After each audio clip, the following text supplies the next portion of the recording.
La santé de ton âme influence la santé de ta vie. En d'autres termes, lorsque vous avez des blessures intérieures dans votre cœur, eh bien, ces blessures-là vont influencer toute votre vie. Ainsi, il y a des personnes, vous essayez d'être quelqu'un au-dessus de votre cœur, mais vous ne pourrez jamais, car l'homme est à l'extérieur ce qu'il est à l'intérieur. Et si on ne restaure pas votre cœur, vous ne pourrez peut-être jamais retrouver le zèle qui doit vous dévorer. Il y a des chrétiens, si on ne travaille pas à la restauration de votre cœur, vous ne réussirez pas à porter du fruit dans votre couloir ou dans votre appel. C'est ainsi que parfois, nous allons venir à l'église, nous allons prier, nous allons adorer, nous allons louer, et lorsqu'on sort du temple, on a comme l'impression que rien n'a changé. En fait, le problème, ce n'est pas que le message est mauvais, ce n'est pas que le pasteur a mal prêché. Le problème, c'est que bien souvent, nous voulons que notre vie change, alors que la volonté de Dieu, c'est que nos cœurs changent.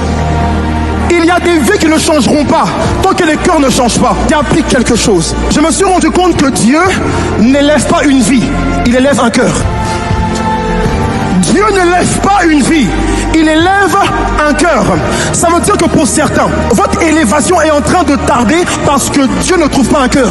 Et bien souvent, vous avez l'impression que vous êtes vos dons. Écoutez-moi, vous n'êtes pas vos dons, vous n'êtes pas vos talents, vous n'êtes pas vos capacités, vous êtes un type de cœur.